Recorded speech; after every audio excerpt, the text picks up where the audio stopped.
Chapter 4. Loneliness. The next day was rainy and dark. Rain fell on the roof of the barn and dripped steadily from the eaves. Rain fell in the barnyard and ran in crooked courses down into the lane where thistles and pigweed grew. Rain spattered against Mrs. Zuckerman's kitchen windows and came gushing out of the downspouts. Rain fell on the backs of the sheep as they grazed in the meadow. When the sheep tired of standing in the rain, they walked slowly up the lane and into the fold. Rain upset Wilbur's plans. Wilbur had planned to go out this day and dig a new hole in his yard. He had other plans, too. His plans for the day went something like this. Breakfast at 6:30. Skim milk, crusts, middlings, bits of donuts, wheat cakes with drops of maple syrup sticking to them, potato skins, leftover custard pudding with raisins, and bits of shredded wheat. Breakfast would be finished at 7. From 7 to 8, Wilbur planned to have a talk with Templeton, the rat that lived under his trough. Talking with Templeton was not the most interesting occupation in the world, but it was better than nothing. From 8 to 9, Wilbur planned to take a nap outdoors in the sun. From 9 to 11, he planned to dig a hole or trench and possibly find something good to eat buried in the dirt.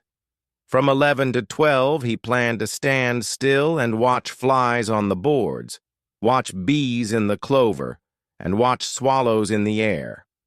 12 o'clock, lunchtime.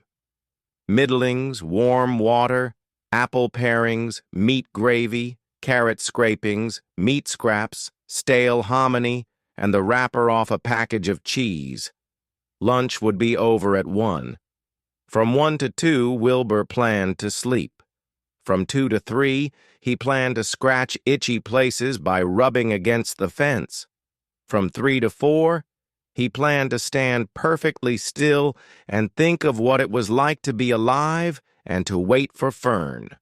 At 4 would come supper, skim milk, provender, leftover sandwich from Lurvy's lunchbox, prune skins, a morsel of this, a bit of that, fried potatoes, marmalade drippings, a little more of this, a little more of that, a piece of baked apple, a scrap of upside-down cake.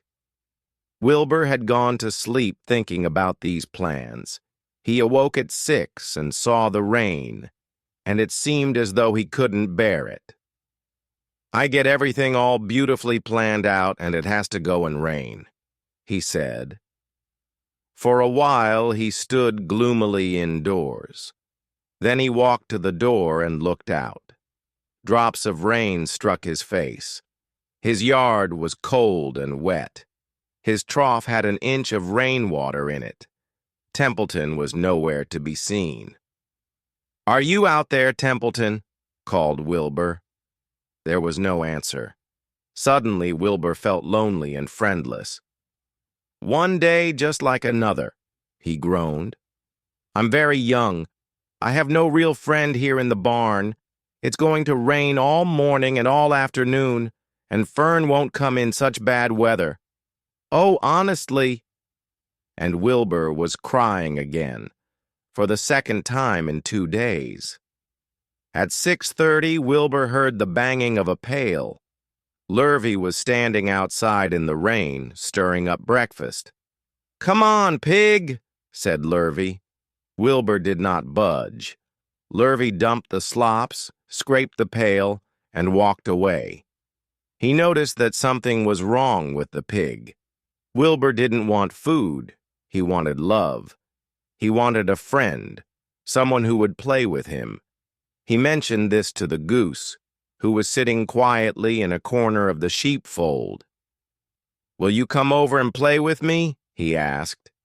"Sorry, Sonny, sorry," said the goose. "I'm sitting on my eggs, 8 of them. Gotta keep them toasty, oasty warm. I have to stay right here. I'm no flibberty-ibberty-gibbet. I do not play when there are eggs to hatch. I'm expecting goslings. Well, I didn't think you were expecting woodpeckers, said Wilbur bitterly. Wilbur next tried one of the lambs. Will you please play with me? He asked. Certainly not, said the lamb. In the first place, I cannot get into your pen, as I am not old enough to jump over the fence. In the second place, I am not interested in pigs. Pigs mean less than nothing to me. What do you mean, less than nothing? Replied Wilbur. I don't think there is any such thing as less than nothing. Nothing is absolutely the limit of nothingness. It's the lowest you can go. It's the end of the line. How can something be less than nothing? If there were something that was less than nothing, then nothing would not be nothing. It would be something, even though it's just a very little bit of something. But if nothing is nothing, then nothing has nothing that is less than it is. Oh, be quiet, said the lamb. Go play by yourself. I don't play with pigs. Sadly, Wilbur lay down and listened to the rain. Soon he saw the rat climbing down a slanting board that he used as a stairway. Will you play with me, Templeton? Asked Wilbur. Play? Said Templeton, twirling his whiskers. Play? I hardly know the meaning of the word. Well, said Wilbur, it means to have fun, to frolic, to run and skip and make merry. I never do those things if I can avoid them, replied the rat sourly. I prefer to spend my time eating, gnawing, spying, and hiding. I am a glutton but not a merrymaker. Right now I am on my way to your trough to eat your breakfast, since you haven't got sense enough to eat it yourself. And Templeton, the rat, crept stealthily along the wall and disappeared into a private tunnel that he had dug between the door and the trough in Wilbur's yard. Templeton was a crafty rat, and he had things pretty much his own way. The tunnel was an example of his skill and cunning. The tunnel enabled him to get from the barn to his hiding place under the pig trough without coming out into the open. He had tunnels and runways all over Mr. Zuckerman's farm and could get from one place to another without being seen. Usually he slept during the daytime and was abroad only after dark. Wilbur watched him disappear into his tunnel. In a moment he saw the rat's sharp nose poke out from underneath the wooden trough. Cautiously, Templeton pulled himself up over the edge of the trough. This was almost more than Wilbur could stand, on this dreary, rainy day, to see his breakfast being eaten by somebody else. He knew Templeton was getting soaked, out there in the pouring rain, but even that didn't comfort him. Friendless, dejected, and hungry, he threw himself down in the manure and sobbed.